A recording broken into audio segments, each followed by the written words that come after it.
स्वामी समर्थ श्री स्वामी कार्यसिद्धी या चॅनलमध्ये मी तुमच्या सगळ्यांचं खूप मनापासून स्वागत करते।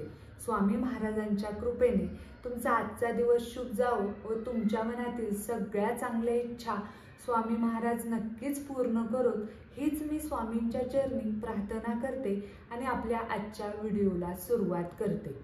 22 सप्टेंबरला घटस्थापना असणार आहे आणि त्यानंतर नवरात्र ही सुरू होणार आहे।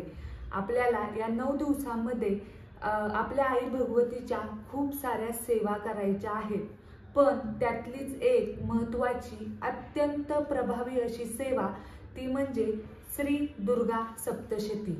हा ग्रंथ तुम्हाला दिसत असेल, श्री दुर्गा सप्तशती हा जो ग्रंथ आहे या ग्रंथाचे तुम्हाला 14 पाठ करायचे आहेत। आता हे पाठ कसे करायचे, तुम्हाला हे पाठ किती जमणार आहेत करायला, याच्याबद्दलची सगळी माहिती मी तुम्हाला आजच्या व्हिडिओमध्ये सांगणार आहे।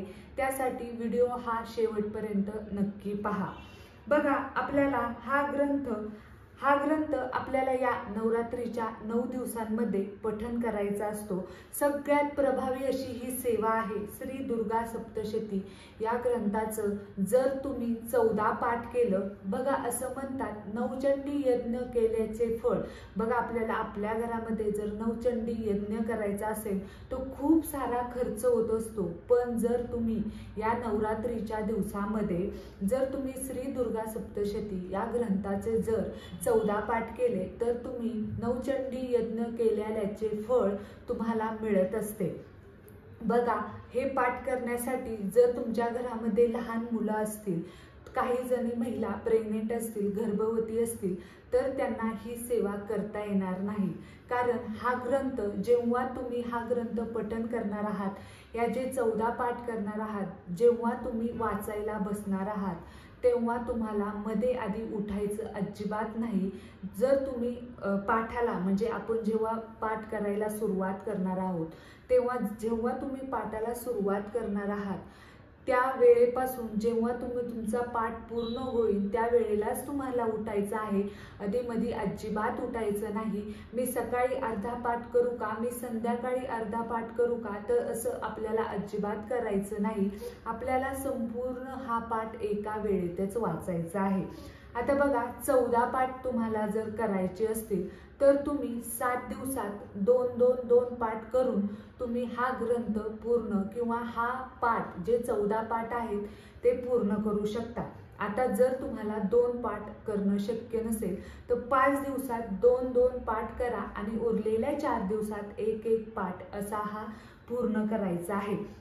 तर बघा, हा जो ग्रंथ आहे हा श्री दुर्गा सप्तशती हा जो ग्रंथ आहे हा तुम्हाला संपूर्ण वाचायचा आहे।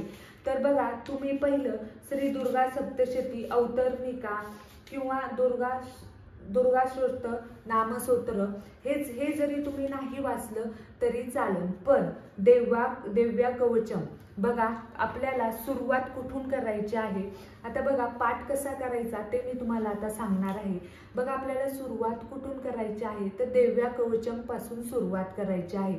बघा, दिव्या कवचम अर्गला स्तोत्रम किलक स्तोत्रम आणि त्याच्यानंतर तुम्हाला अध्याय पहिला असा सुरू करायचा आहे।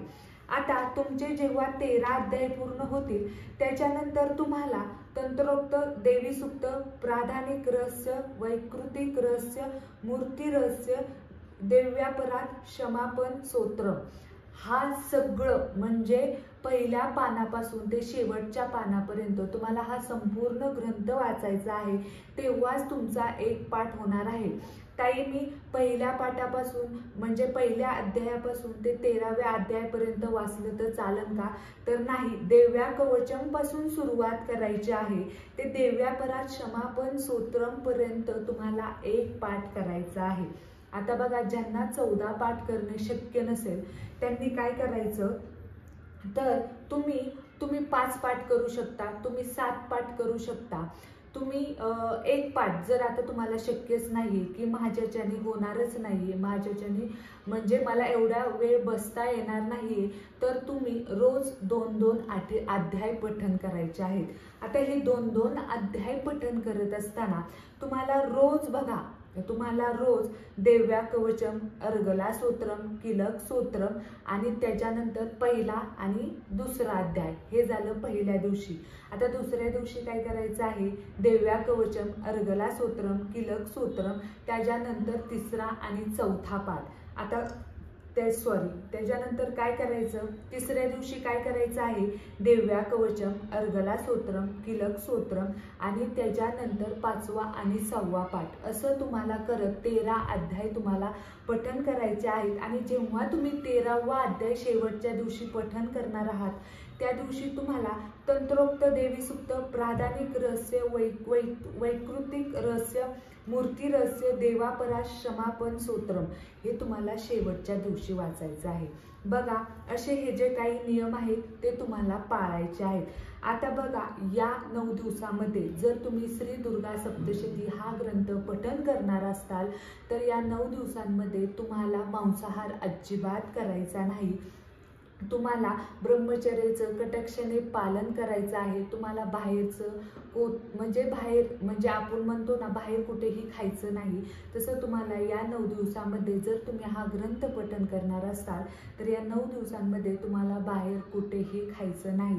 बघा, तुम्ही हा जो ग्रंथ आहे हा ग्रंथ तुम्हाला तुमच्या जवळपास जे केंद्र असेल ते केंद्रामध्ये तुम्हाला हा ग्रंथ मिळून जाईल। हा ग्रंथ तुम्ही नक्की आणा आणि या नवरात्रीमध्ये जर तुम्हाला 14 पाठ करणे शक्य नसेल, 5 पाठ करणे शक्य नसेल, 3 पाठ करणे शक्य नसेल तर या नवरात्रीच्या 9 दिवसांमध्ये तुम्हाला एक तरी पाठ करायचा आहे। हा एक पाठ केल्याने माता लक्ष्मी, आई भगवती तुमच्यावर प्रसन्न होणार आहे।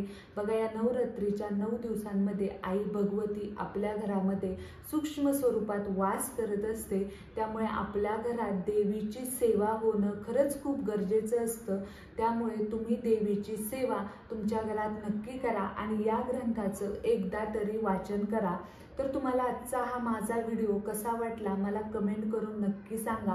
तुम्हाला जर हा व्हिडिओ आवडला असेल तर लाईक शेअर करायला विसरू नका, सबस्क्राईब करायला विसरू नका। भेटूया नवीन अशा एका व्हिडिओ सोबत। तोपर्यंत श्री स्वामी समर्थ, अवधूत चिंतन, श्री गुरुदेव दत्त।